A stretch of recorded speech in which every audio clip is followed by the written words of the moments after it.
শরীয়তপুর থেকে ঢাকার যাত্রাবাড়ি চৌরাস্তা পর্যন্ত নিয়মিত যাত্রী পরিবহন করে আসছিল শরীয়তপুর সুপার সার্ভিস পরিবহনের 2 শতাধিক বাস। এ রুটে প্রতিদিন যাতায়াত করে কমপক্ষে 30,000 যাত্রী। কয়েকদিন থেকে এই রুটে পরিবহনটির বাস বন্ধ রেখেছেন মালিক শ্রমিকরা। শনিবার সকালে এ নিয়ে শরীয়তপুর বাস মালিক সমিতির কার্যালয়ে সংবাদ সম্মেলন করেন মালিক শ্রমিকরা। তাদের দাবি, চাঁদার টাকা না পেয়ে পরিবহনটির একাধিক বাস ভাঙচুর ও শ্রমিকদের মারধর করা হয়।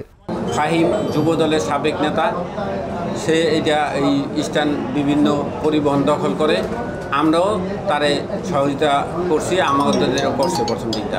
কিন্তু সে বর্তমানে এমন পর্যায়ে গেছে প্রত্যেকটা পরিবহনের ঠিকা প্রত্যেক গাড়ি প্রতি 1,500 করে টাকা নিতেছে। আমাদের প্রায় 50-60টা গাড়ি প্রতিদিন আমাদের 30,000 টাকার মতো সে নিতেছে।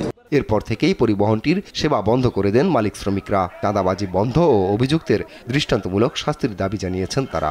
প্রত্যেকটা গাড়ি আমাদের ব্যাংক মাধ্যমে লোন নেওয়া, আমাদের কিস্তির টাকা, আমাদের শ্রমিক না খাইয়া মায়ের খাইয়া গ্লাস গ্লুস ভাঙা অশান্তি। এটা কি আমাদের মাননীয় উপদেষ্টারা কি দেখে না? এই সমস্যাগুলি সমাধান করবে না তারা? কেন করে না? তবে অভিযোগ অস্বীকার করেছেন মুশফিকুর রহমান ফাহিম। এ বিষয়ে আইনি পদক্ষেপ নেওয়ার কথা জানিয়েছেন জেলা পুলিশ সুপার। আমরা এই ঘটনাটি সম্পর্কে ওয়াকিবহাল আছি, ডিএমপির সাথে যৌথভাবে এই বিষয়টি নিয়ে কাজ করে যাচ্ছি।